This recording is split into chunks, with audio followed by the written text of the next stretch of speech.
There is a version of the Cold War that most people carry around in their heads.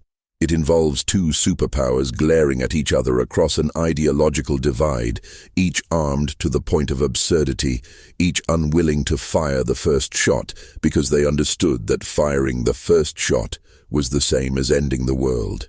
In this version, the Cold War was a long, tense, ultimately successful exercise in restraint. Two great civilizations stood at the edge of an abyss, looked down and stepped back. That is the version taught in textbooks. That is the version commemorated in museums. That is the version presidents referenced in their memoirs when they wanted to appear statesmanlike. That version is incomplete in ways that matter enormously. What actually happened between 1945 and 1991 was not a story of restraint managed by wise men in oak-paneled rooms. It was a story of systems, bureaucratic, technological, military and medical, designed to function without hesitation, without sentiment, and in many cases, without direct human authorization. It was a story of experiments conducted on people who did not consent, on populations who were never informed, on soldiers who were told to trust the institution and then were quietly abandoned by it. It was a story of near catastrophes, so numerous and so well documented that the concept of a controlled, managed standoff begins to dissolve the moment you look at the actual record. The experiments covered in this narration were not aberrations. They were products of a system that had decided, at the highest institutional levels, that the survival of the state required things that could not be publicly discussed. Some of these experiments involved radiation. Some involved chemical agents. Some involved pathogens released into civilian environments. Some involved the deliberate manipulation of human psychology to the point of permanent damage. Some involved automated weapons systems given authority that should have required human decision-making. And some involved the slow procedural dismantling of the idea that individual human beings had any standing when weighed against strategic necessity. None of these programs were conducted by people who thought of themselves as villains. That is perhaps the most important thing to understand before proceeding. The scientists, the military planners, the intelligence officials, the contractors, most of them believed they were doing what was necessary. They had been given institutional frameworks that converted moral questions into operational ones. The question was never whether something should be done. The question was always how, and at what acceptable level of risk, and with what documentation, and with what classification level. That procedural logic is what made these programs possible, and it is what made them so difficult to stop. The first experiment worth examining in detail is not what most people think of when they think of Cold War science. It does not involve mushroom clouds or laboratory animals. It involves a stretch of coastline in the state of Washington, a group of prisoners at the Oregon State Penitentiary, and a question about how much radiation the human reproductive system could absorb before it stopped functioning normally. The program was run by a physician named Carl Heller, and it was funded in part by the Atomic Energy Commission. Between 1963 and 1973, male prisoners at the Oregon and Washington state penitentiaries were paid small amounts of money to have their testicles exposed to X-ray radiation. The doses ranged from modest to substantial. The stated purpose was to understand the effects of radiation on human fertility, which was a legitimate scientific question in the context of nuclear warfare planning. The unstated reality was that the men involved were not in a position to freely consent. They were incarcerated. They were told that the procedures were safe. They were not told that the researchers already had animal data suggesting serious risks. Some of the men were later told they could be sterilized. Some were not told anything further at all. The program was eventually shut down, not because anyone at the institutional level decided it was wrong, but because public attention shifted and the regulatory environment changed. The men involved received settlements decades later. The Atomic Energy Commission documents were declassified only after sustained pressure from journalists and researchers. What the documents revealed was not a rogue operation conducted by a single unethical scientist. What they revealed was a program that had been reviewed, approved, funded, and monitored by multiple layers of institutional authority. The second program is larger in scale and more geographically distributed. It is also more disturbing in a particular way because it involved not prisoners or soldiers or any population that could be said to have accepted elevated risk by virtue of their circumstances. It involved ordinary American civilians going about their lives in American cities, unaware that they were being used as data points in an aerosol dispersal study. Project SHAD and the broader family of open-air biological and chemical testing programs conducted by the United States military in the 1950s and 1960s involved the deliberate release of simulant agents, materials that behaved like biological weapons but were described as harmless, into populated areas. San Francisco was one of the cities used. Between September 20th and 27 of 1950, the United States Navy conducted an operation called Operation Sea Spray, in which a ship off the coast of San Francisco released a mist of Serratia marcescens bacteria and Bacillus globigii, both of which were considered at the time to be non-pathogenic. The bacteria drifted inland on the fog. Residents of San Francisco breathed it. Within days, 11 patients at Stanford University Hospital were admitted with Serratia marcescens infections. One of them, a retired pipe fitter named Edward Nevin, died. The Navy's position was that the bacteria were harmless and that the infections were coincidental. A lawsuit filed by Edward Nevin's family decades later was dismissed. The classified nature of the program was cited as a factor in the court's reasoning. San Francisco was not the only location. Minneapolis was tested with zinc cadmium sulfide, a compound sprayed from generators and aircraft over residential neighborhoods to study how a chemical agent would disperse through a mid-sized American city. St. Louis was tested similarly, with particular attention paid to low-income neighborhoods and a housing project called Pruitt-Igoe. Researchers went door-to-door in some neighborhoods, telling residents they were doing air quality surveys while actually positioning dispersal equipment. The full scope of these operations was not publicly acknowledged until the 1990s. The third program moves into a different register of secrecy. Project MKUltra was not a single experiment. It was an umbrella program, officially authorized by CIA Director Allen Dulles in April of 1953.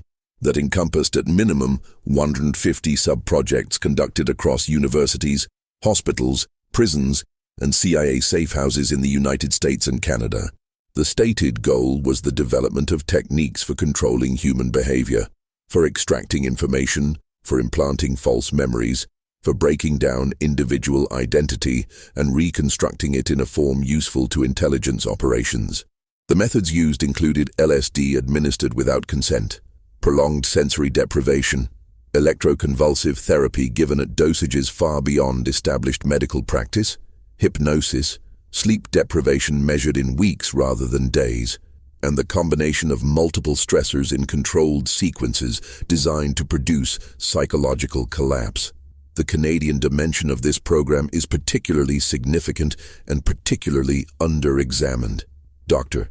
Ewan Cameron, a Scottish-born psychiatrist who served as president of both the American Psychiatric Association and the World Psychiatric Association, conducted what he called psychic driving experiments at the Allen Memorial Institute in Montreal. Cameron believed that mental illness could be treated by erasing existing personality patterns and rebuilding them from scratch. His technique involved putting patients into extended drug-induced sleep, sometimes for months, while playing recorded messages on a loop through speakers placed under their pillows.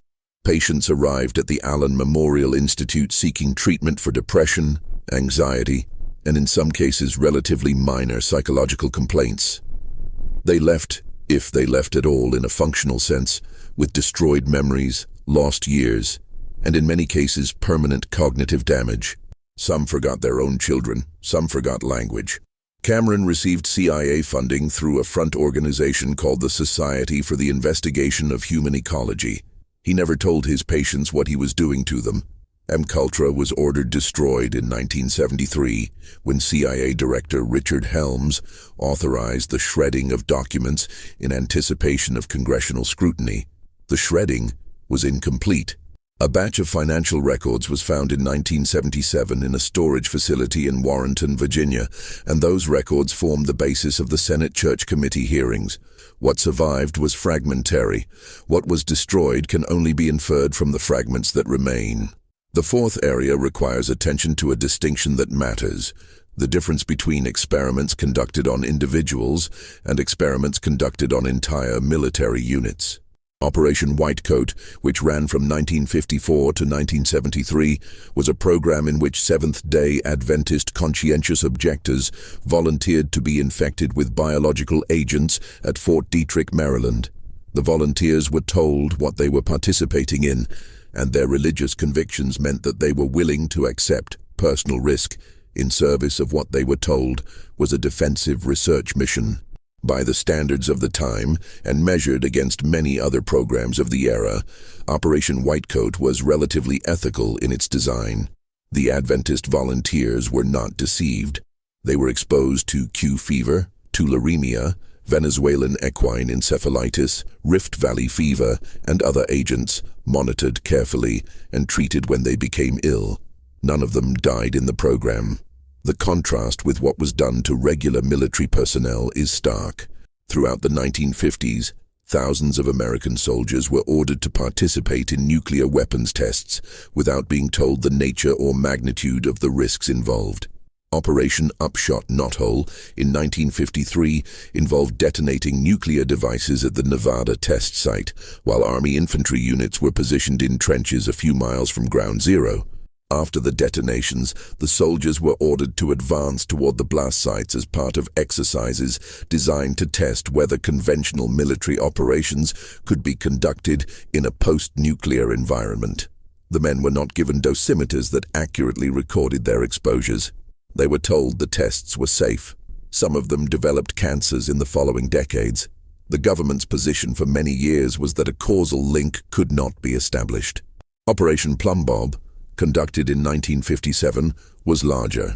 Approximately 18,000 military personnel participated in exercises connected to 29 nuclear detonations at the Nevada test site. One of those detonations, a test called Hood, was the largest atmospheric nuclear test ever conducted in the continental United States, with a yield of 74 kilotons. Soldiers within a few miles of the detonation site were in the open air. Some reported seeing the bones in their hands through the flash of light before the shockwave arrived.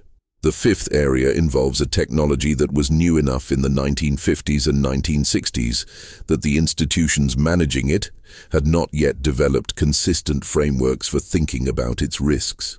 Radioactive iodine studies were conducted at multiple sites in the United States and involved administering radioactive iodine to human subjects to study thyroid function and iodine uptake.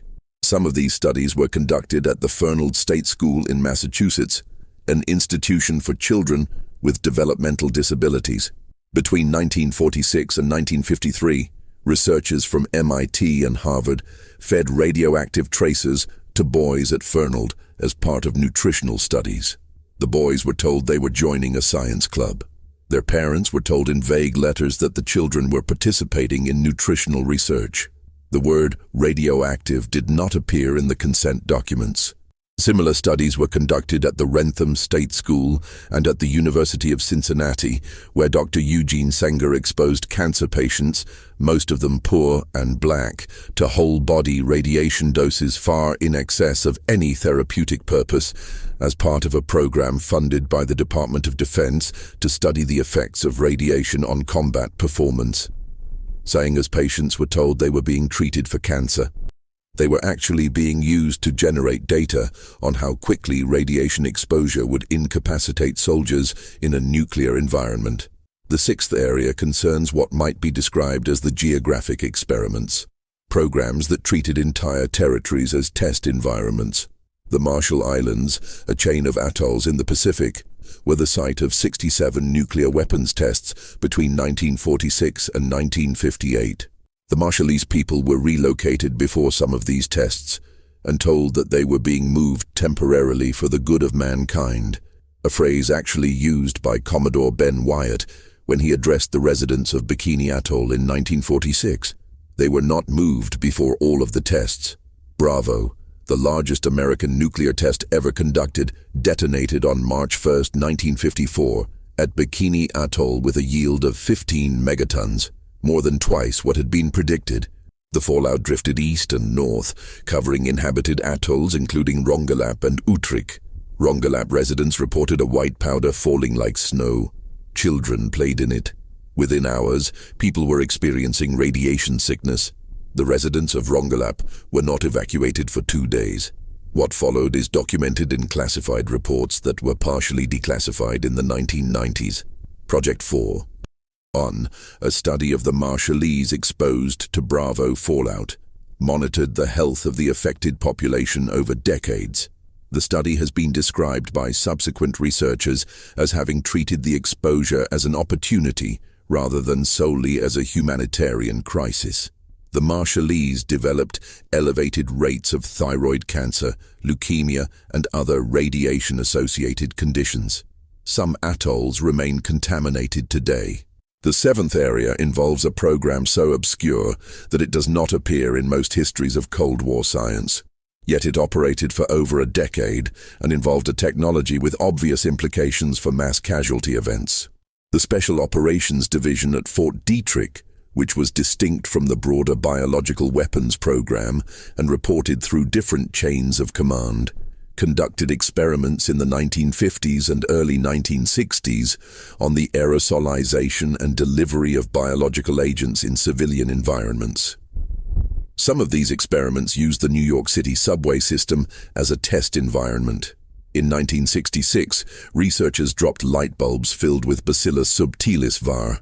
Niger, considered at the time to be a harmless simulant, onto subway tracks at stations including the IND line stations in Lower Manhattan.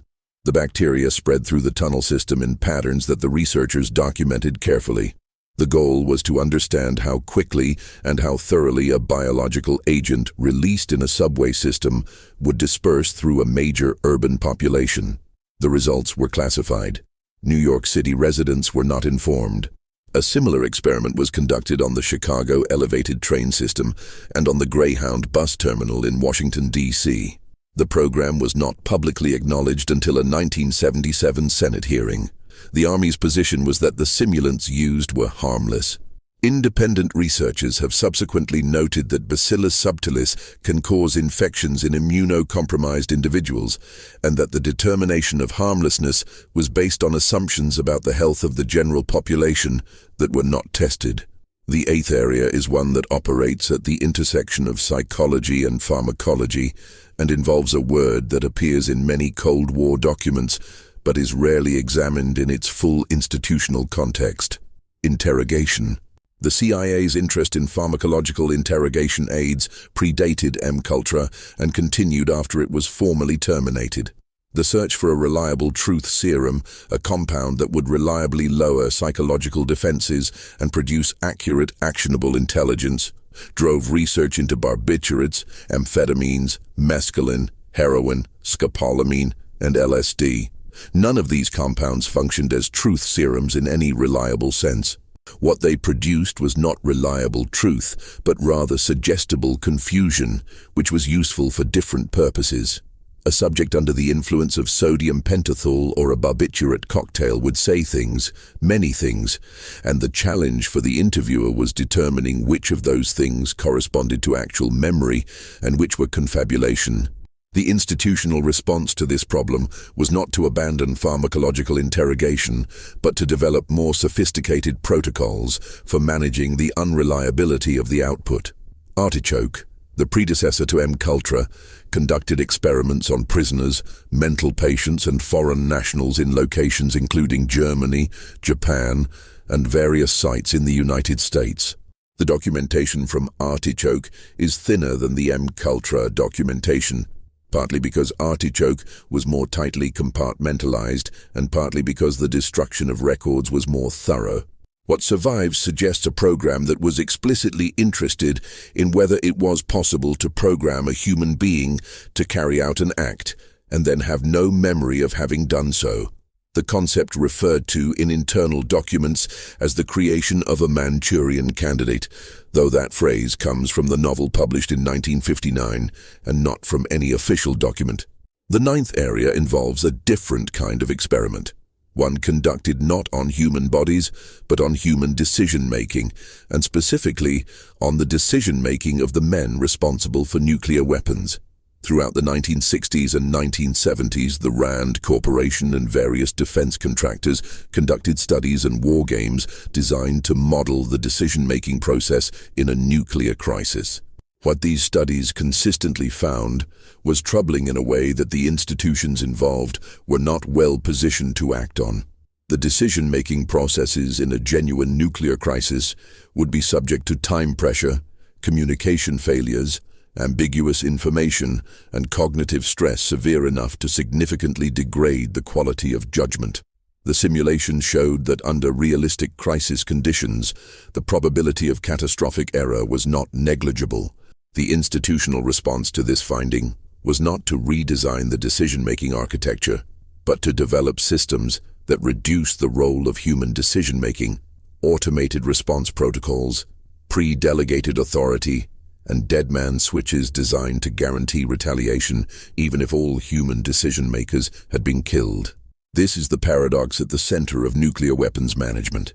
The attempt to reduce the risk of human error in a crisis led to the construction of systems that could function without human authorization. And systems that can function without human authorization carry their own category of risk. The 10th area is one of the clearest illustrations of that paradox. The perimeter system, developed by the Soviet Union and sometimes referred to in Western literature by the name Dead Hand, was a semi-automated retaliatory system designed to ensure that a Soviet nuclear response could be launched even if the entire command structure had been destroyed in a first strike. The system worked by monitoring seismic, radiation, and communication signals. If it detected patterns consistent with a nuclear attack and simultaneously detected the loss of normal command communications, it would, under certain conditions, authorize the launch of nuclear weapons without direct human intervention. A duty officer sitting in a hardened bunker had the authority to initiate the launch sequence, but the architecture of the system was designed to reduce that single human being's decision to something closer to a verification function than a genuine choice. The perimeter system was not publicly acknowledged by Russia until 1993. It is, according to available evidence, still operational. The United States developed analogous, though architecturally different, systems under various classified programs. The common logic was the same: ensure retaliation, guarantee deterrence, reduce dependence on human beings who might be dead or incapacitated. What these systems represent, taken together, is the institutionalization of automated catastrophe as a deterrent against catastrophe. The 11th area involves a series of accidents that are described in official records as incidents or anomalies, but that in ordinary language would be called near disasters.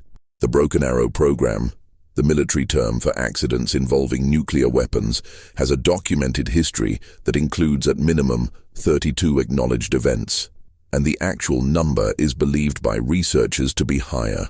The 1961 Goldsboro B-52 crash in North Carolina is the most thoroughly documented. A B-52 carrying 2 Mark 39 nuclear bombs broke apart in midair. Both bombs fell to earth near the town of Goldsboro. One bomb behaved in a relatively controlled way. The other cycled through most of its arming sequence. A later declassified document produced by safety engineer Parker Jones concluded that a single low-voltage switch had prevented detonation. The bomb had a yield of approximately 4 megatons. Washington, D.C. is roughly 200 miles from Goldsboro. The 1968 Thule Air Base accident in Greenland involved a B-52 carrying 4 hydrogen bombs that caught fire and crashed on the sea ice of North Star Bay. All 4 bombs were destroyed by the fire, and conventional explosives detonated on impact. The nuclear material dispersed across the ice. Danish cleanup crews worked in contaminated areas. One of the 4 primary plutonium cores was never fully recovered. It is on the floor of Baffin Bay. The Damascus, Arkansas accident of 1980 involved a Titan II intercontinental ballistic missile. A maintenance worker dropped a socket wrench which fell into the missile silo and punctured the missile's fuel tank. Vapor from the hypergolic fuel accumulated in the silo. The missile exploded. The 9-megaton warhead was thrown several hundred feet. It did not detonate. The safety systems on that particular warhead held. An Air Force report produced shortly afterward concluded that the warhead's safety systems had performed as designed, and it noted almost in passing that a different sequence of events could have produced a different outcome. The 12th area involves the use of human subjects in research related to chemical weapons, which the United States military conducted under several different programs and at several different sites throughout the Cold War. Edgewood Arsenal in Maryland was the primary site for human chemical weapons testing, and the program there ran with particular intensity between the mid-1950s and 1975. Approximately 7,000 soldiers were exposed to chemical agents at Edgewood, including mustard gas, nerve agents including VX and sarin, psychochemical agents including BZ, and various experimental compounds that were under development. The soldiers were told they were participating in testing of protective equipment or medications, not that they were being exposed to weapons-grade agents. Consent documents were signed, but the information on which consent was based was incomplete. A veteran who participated in these tests and later developed health problems faced significant institutional resistance when attempting to obtain records of what he had been exposed to. The BZ experiments deserve particular attention. BZ, or 3-quineuclidinyl benzylate, is a glycolate anticholinergic compound that produces severe disorientation, hallucinations, elevated heart rate, and, at sufficient doses, a condition that resembles acute psychosis. At Edgewood, soldiers were given BZ and observed. Films were made of the resulting behavior. Some soldiers were given doses without being told in advance that they would be incapacitated. The films, some of which were later declassified, show men in extreme states of confusion being monitored by researchers in clinical settings. The tone of the monitoring is procedural. The 13th area involves a category of experiment that crosses from chemistry into physics and concerns a program that was not secret in its existence, but was secret in its scope and its specific applications. The peaceful use of nuclear explosions, the idea that nuclear devices could be used for mining, excavation, and industrial purposes, was explored under a program called Plowshare, which operated between 1958 and 1975. The program detonated nuclear devices underground in the United States and studied the results. Some of these detonations were connected to research on using nuclear explosions to release natural gas from tight geological formations. Operation Gas Buggy in 1967 detonated a 29-kiloton device in a natural gas formation in New Mexico. The gas that was subsequently produced was radioactive, which created difficulties for any commercial application. The experiment was considered technically successful. What was less studied or less publicized was the program's interest in the psychological and social effects of civilian populations living near repeated nuclear detonations. Residents of areas near Nevada test site operations had been living with ground-shaking, flash-of-light, fallout dispersal events for over a decade by the time Plowshare was in full operation. Studies conducted in the late 1950s and early 1960s documented elevated rates of anxiety and what contemporary researchers would likely classify as chronic stress responses in populations downwind of the test site. Those populations were not compensated for their chronic exposure to stress and fallout until the Radiation Exposure Compensation Act of 1990, which applied to individuals with documented cancer diagnoses rather than to the broader population affected by long-term environmental contamination. The 14th area involves a program so tightly compartmentalized within the intelligence community that its existence was denied by multiple administrations and its full scope remains partially classified. Project Often, and its earlier phase, known as Project Chickwit, was a CIA program initiated in 1962 that investigated the behavioral and pharmacological properties of exotic drugs, including compounds derived from plants with traditional uses in ritual and shamanic contexts. The program worked with various academic institutions and private contractors to synthesize, test, and evaluate compounds that might have applications in interrogation, in the creation of behavioral compliance, or in the targeted incapacitation or killing of specific individuals. The institutional logic was straightforward. If the Soviet Union was developing such capabilities, and the CIA believed, on the basis of intelligence that was later assessed as unreliable, that it was, then the United States needed comparable capabilities for defensive purposes at minimum. Some of the compounds evaluated in these programs were tested on animals.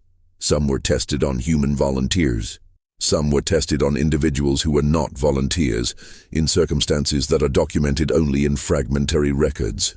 The program's intersection with organized crime, particularly with figures connected to the Cuban exile community and with individuals who had relationships with both intelligence services and criminal enterprises, adds a dimension that has never been fully documented because the relevant records were among those destroyed in 1973. The 15th area is one that involves not the administration of substances or the detonation of devices, but the systematic manipulation of institutional memory. The question of what happens to records of programs that are terminated, and who has the authority to determine what future generations will be permitted to know.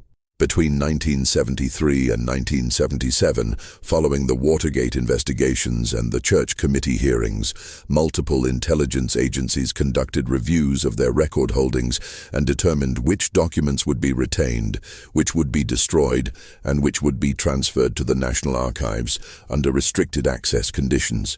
The decisions made during this period were not made by historians or archivists or ethicists.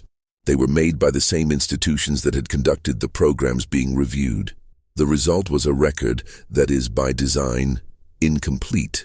When researchers examine declassified Cold War documents today, they are examining a curated remnant, a selection of material that survived either because it was too voluminous to shred efficiently, because it was stored in locations that were not identified as sensitive, or because the individuals responsible for destruction ran out of time before congressional scrutiny arrived. The surviving record almost certainly underrepresents the scope of what was done, which means that the documented programs, alarming as they are, represent a floor rather than a ceiling. The 16th area involves a different kind of institution and a different geography. The Soviet Union's biological weapons program, conducted under the cover organization Biopreparat, was arguably the largest offensive biological weapons program ever assembled. It operated with full institutional knowledge at the highest levels of the Soviet government from the 1970s through at least the early 1990s, in direct violation of the Biological Weapons Convention that the Soviet Union had signed in 1972.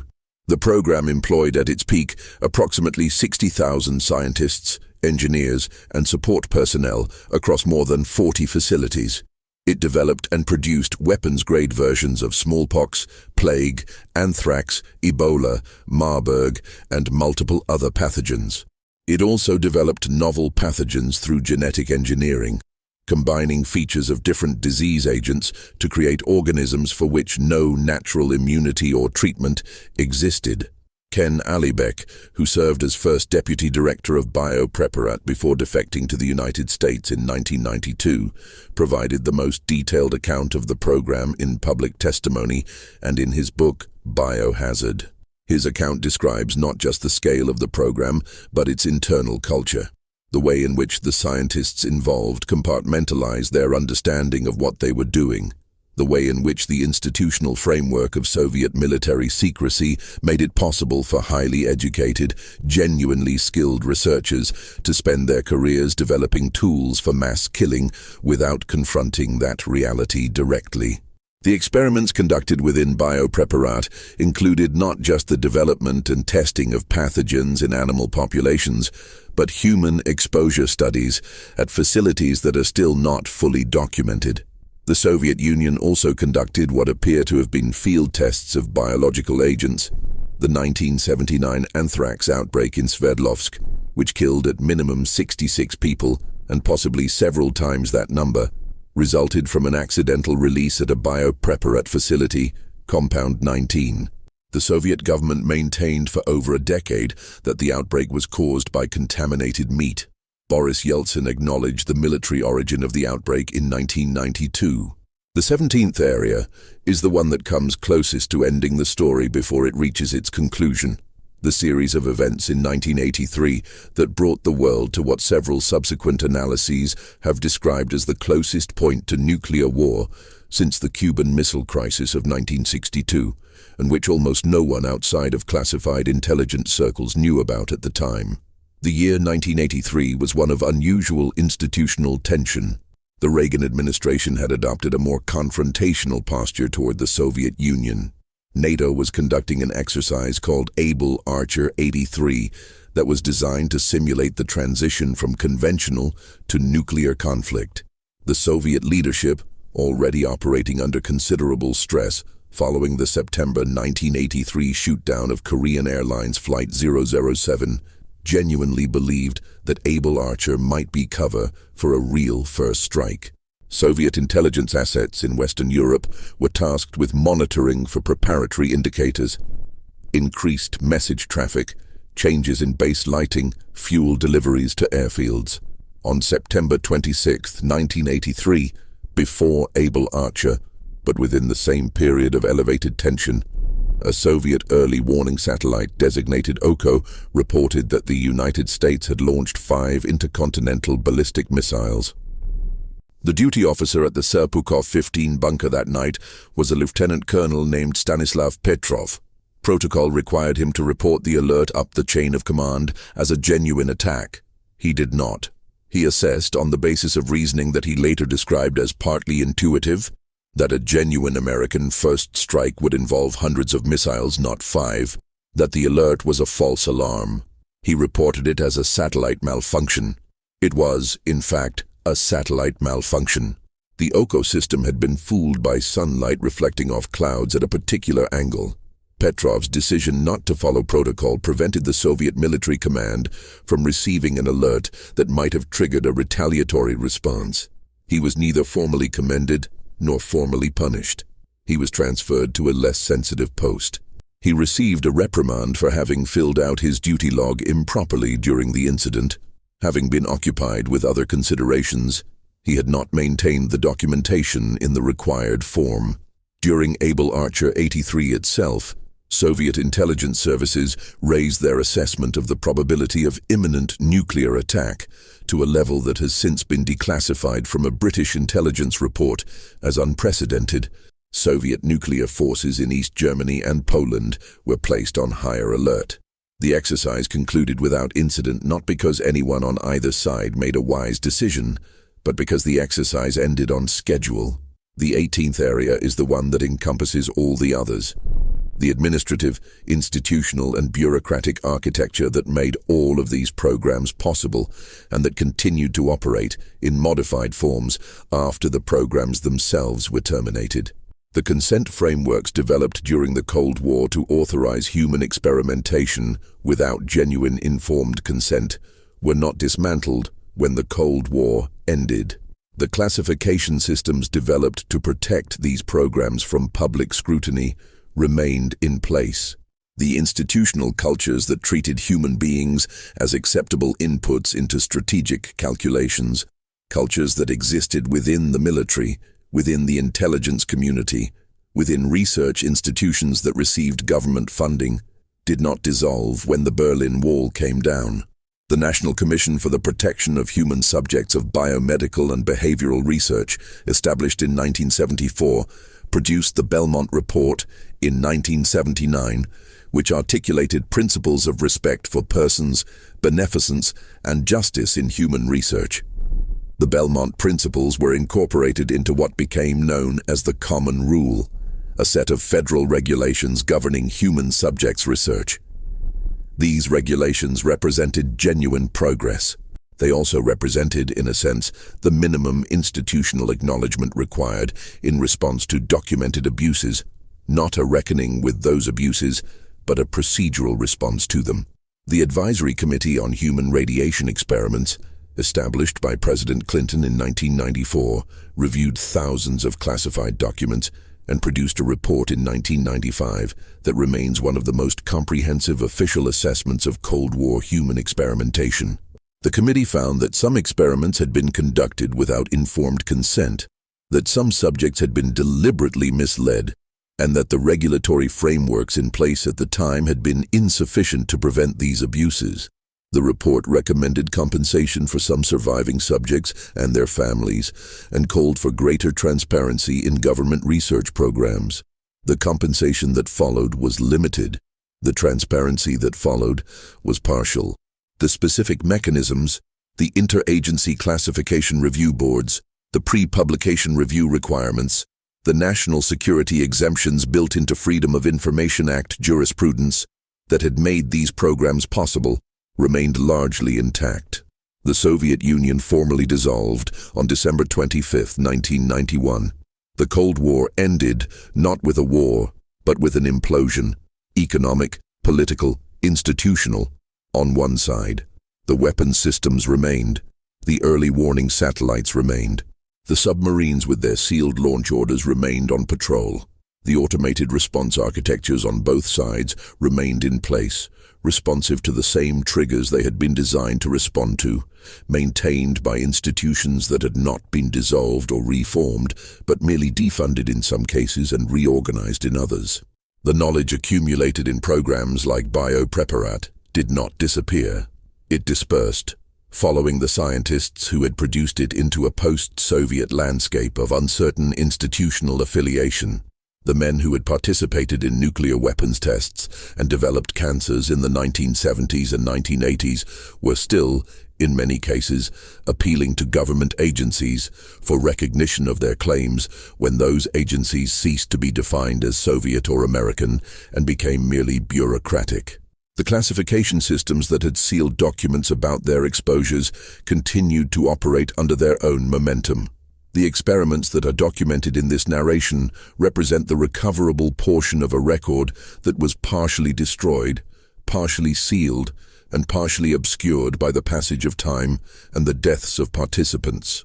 What they collectively demonstrate is not a series of isolated abuses conducted by identifiable villains, but a systemic tendency, one rooted in the logic of institutional self-preservation, strategic competition, and the administrative management of moral questions, to treat the lives and bodies and minds of individual human beings as acceptable costs in pursuit of strategic objectives that were themselves defined by the same institutions making the calculations. The Cold War ended without resolving that tendency. The institutions that produced it did not dissolve. The frameworks that sustained it were modified at the edges and left largely intact at the center.